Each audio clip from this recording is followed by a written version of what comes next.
Tom saw John entering the bar and smiled when he saw his friend.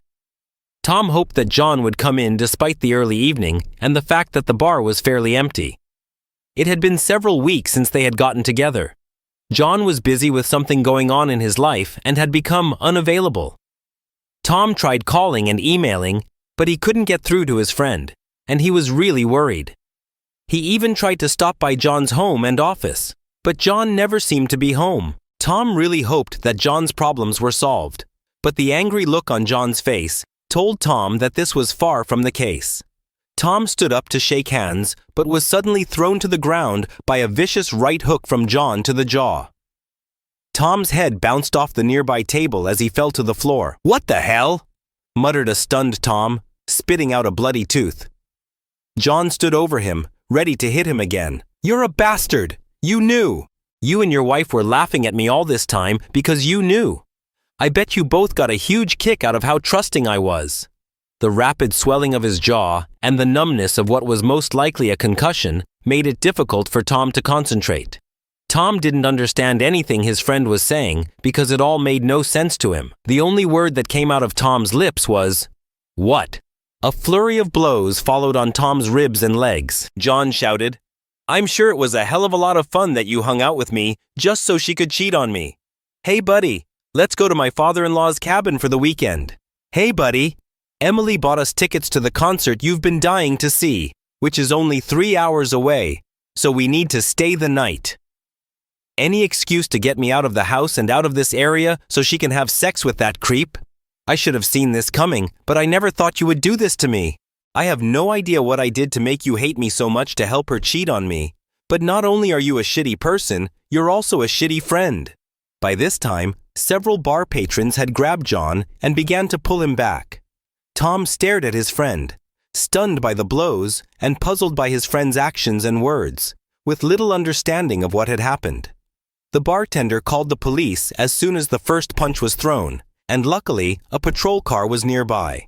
The ambulance took much longer to arrive, so while John was detained and placed in a patrol car, Tom struggled to his feet with the help of some strangers. The EMTs quickly assessed Tom and placed him on a gurney, strapping him tightly for transport to the emergency room. Tom lost consciousness before the ambulance even left the parking lot to the soothing wail of the siren. To him, it all seemed like a short, bad dream when he slowly opened his eyes and woke up. He quickly realized that he was in a hospital. He saw charts and an ordinary standard hospital room with medical equipment and a 20-year-old television. It wasn't a nightmare. It was real. As he began to regain consciousness, Tom's wife Emily came in with tears running down her face. "I'm so sorry, baby. I wanted to be here when you woke up, but I left to call your parents and tell them you were okay. How do you feel?" Tom sat up a little on the bed and tried to gather his thoughts about what had happened. When Emily sat down next to him and took his hand, sleep and medication had relieved some of the swelling, so at least his words were understandable. "I do not know what happened. I've never seen him like this before. He said something about Amanda cheating on him and that we were helping her, that we caused this." His words made no sense. Emily's tears continued to fall as Tom continued. "Perhaps I heard wrong, but he seemed to think that he and I were only making these trips so that Amanda could cheat on him. This is crazy. Why would he think of something so crazy?" When Tom fell silent for a moment, he looked at Emily lowering her head. She whispered that she was very sorry. "I don't know what you're apologizing for. He hit me, and he had this crazy idea that we were helping her cheat. It sounds so stupid. Why would he think that we would help her do something so harmful? What kind of terrible people could do this to someone they care about?" Tom looked at Emily as she raised her head. There was something wrong with the way she acted. Maybe he was out of his mind, but her behavior was really suspicious, since she was usually very vocal about her opinions, especially about relationships with close friends. She might have been shocked by the situation because it was not what she had imagined. Just as he was about to ask her what was going on, the doctor came in and said that the jaw was not broken or dislocated, only bruised. If Tom doesn't have a headache, he will be allowed to leave with Emily tonight. Tom's head hurt, but something was clearly wrong with Emily, so he obediently lied to the doctor that he felt fine so he could leave. Time passed. The nurses worked conscientiously with the documents, so Tom did not have the opportunity to ask Emily what was happening. But one could hope that at home she would tell everything. They were both silent on the drive home as Emily drove. They didn't even turn on the music. They were just silent the whole way. Tom needed answers, but by the time he got home, he was exhausted and just wanted to sleep. A quick change of clothes, and Tom was exhausted and fell asleep. Emily curled up next to him, hugging him tightly with all her might. After his shower, Tom walked down the stairs and joined Emily in the kitchen. He was still in pain, but at least his head was clearer. Emily was already sitting at the table drinking her coffee. But when Tom joined her, he saw that she was deep in thought. Emily finally realized that Tom was in the room. She asked, "How are you feeling now?" "Okay, but I have a little headache and everything hurts. A day of rest and I'll be fine. I still can't figure out what made John go so crazy." After taking a sip, Tom continued, "Did Amanda tell you anything? Have you talked to her since yesterday to find out what happened to him?" "I actually talked to her a little yesterday, and she was just as shocked as I was that he could do something like that to you." Tom looked at his wife as she spoke. It seemed like a measured and careful response, but there was something more. She seemed sad, which was inappropriate because it was the complete opposite of her usually bright personality. She was reserved. He thought that perhaps she was simply shaken by the attack, and that it had affected her more than he had initially thought. He reached out and took her hands in his. "It's okay, honey. I'm fine. I'll come to my senses." His shirt soon became wet from the flow of her tears. They hugged with the words, "I love you." Holding each other tightly, they both called into work and spent the entire day at home. Tom didn't know what it was, but something besides physical pain was bothering him. Nothing about it all seemed to make any sense. John's attack out of the blue, accusing him and Emily of helping Amanda cheat. Emily suddenly becoming timid and reserved. Her carefully crafted answers to basic questions.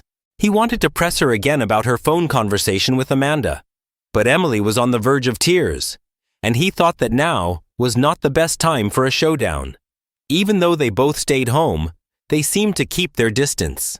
Tom sat in the backyard, watched the wind move the trees and grass, and thought.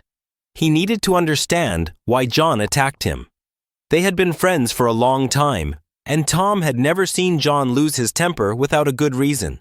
Tom thought about his wife's words and couldn't remember her ever saying that John's wife had not cheated on him and had only told Emily that they were sorry for attacking Tom.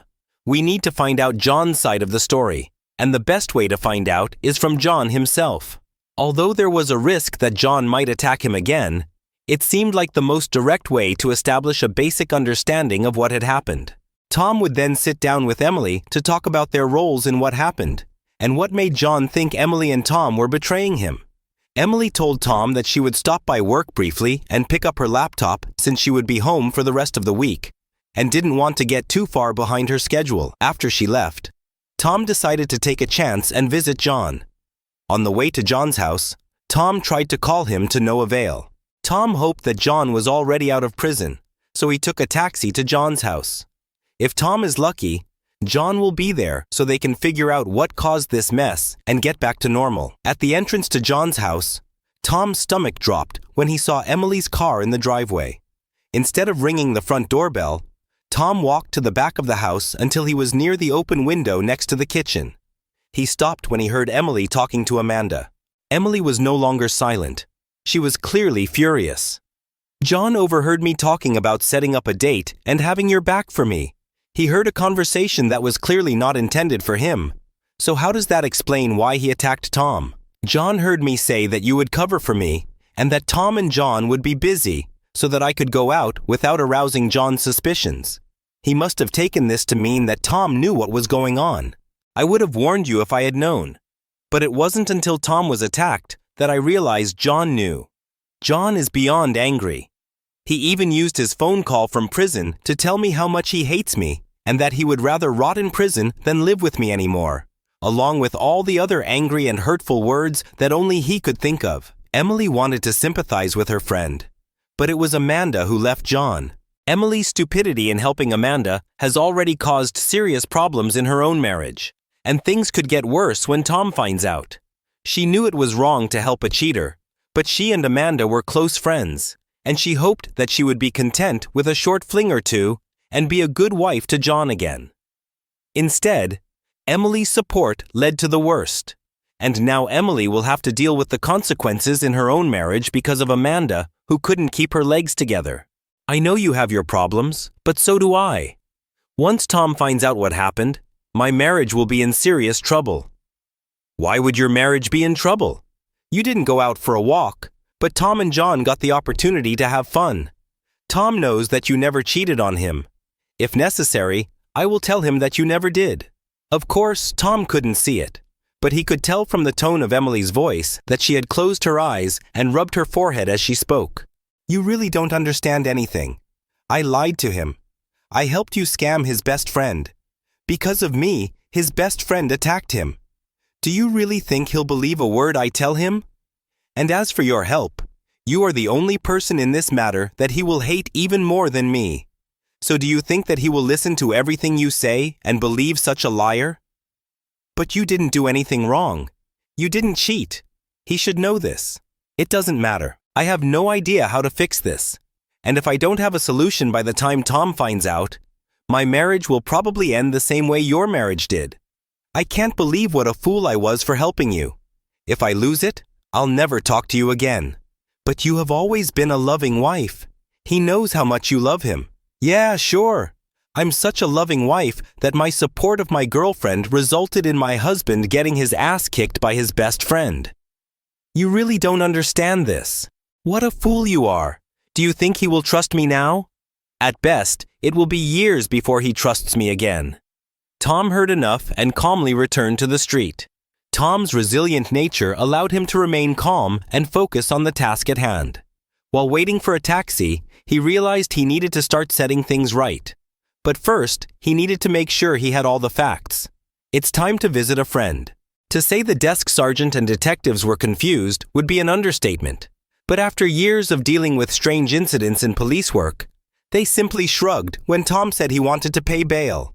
They smirked at John's look when he saw Tom pull him out and laughed openly when Tom told John to just shut up until he was told to talk. Confused, John followed Tom and silently got into the car. After Tom gave the driver the address, they sat in silence until they arrived at the crime scene. The same bartender was on duty. He was nervous and obviously afraid of trouble. But Tom quickly calmed him down, asking for a bottle of Glenmorangie Signet, 2 glasses, and to be left alone. As they moved to a corner booth, Tom poured a generous portion into both glasses and pushed one towards John. They both drank and exchanged, "Fuck you," as a toast to the first drink. Tom looked at his friend. I didn't know about this setup. I just wanted to hang out and have a good time with you. And they used our friendship against you. They knew I would never agree to this, so they started their shitty scheme without me. John looked at his friend carefully. They had known each other for so long that he could always tell when Tom was talking nonsense. And so from the expression on his face, it was clear that now Tom was being honest. Once the initial anger had passed and he had cooled down in prison, John was able to think rationally, or at least reasonably, about what Tom told him. She tore my heart out, and your wife helped her. I gave our marriage everything I had, and it was a waste of time because she chose to follow some strange man into bed. Tom refilled the drinks and simply listened to his friend while John expressed his frustration and anger about his marriage. When the whiskey and verbalization eventually calmed John down, he was able to apologize for the attack. I probably should have talked to you first, but I couldn't help myself. Finding out that my marriage and my friendship was over made me feel out of control. As much as it killed me that she cheated on me, the thought of you stabbing me in the back was even worse. Cheating was bad enough, but the thought of you laughing at me hurt even more. I'm really sorry. Tom grinned, sipping his whiskey. It's okay. I probably deserved it for having sex with your sister sometime during the Christmas holidays. How did you find out she was cheating? John shook his head. Very stupid. A few weeks ago, I thought something was wrong in my marriage, so I started to pull away. I eventually came to the conclusion that she must be cheating. So I prepared to hire a private investigator. But while I was at work, my phone started showing video and audio from the Ring camera on the front porch. Her motion sensor went off while Amanda was picking up an Amazon package while talking on the phone and making an appointment to have sex with someone. She said that you and Emily could help her just like before. It didn't sound like you didn't know what was going on. It sounded like you were actively participating in the deception. Tom stared at him, not believing his ears. 2 marriages died because your wife couldn't close her legs and forgot about the camera. So Emily cheated too? I hadn't thought about it, but it makes sense that she would do the same thing she covered for my wife. Actually, I'm almost convinced that Emily didn't cheat. I heard them talking before they picked you up, and that convinced me that she wasn't out for a walk. So if she didn't cheat, why do you want a divorce? Maybe it would be easier to forgive her if she slept with someone else. What happened is even worse for me. The problem is not betrayal, but trust. Not only has she repeatedly lied to me about her actions and your wife, but she has used our friendship to cover it up in the most evil way possible and make me an active participant in the deception. How can I stay married to her if I can't trust her anymore and my best friend hates her? Trust can be restored. I don't trust my wife at all, but Emily loves you. Are you sure this is the end? I think so. Trust cemented by time is not stronger. It is weaker. People may forgive, but they never forget. I'm not going to spend the rest of my life hoping that in years to come this will be just a faded memory. She knew what she was doing, and there was nothing she could say to solve the problem. It's time for me to leave and start over. John envied his friend. Despite all this, you will have an amicable divorce, and you will both remain on good terms.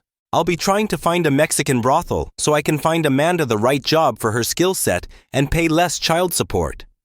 I am in awe of your ability to simply see life as it is.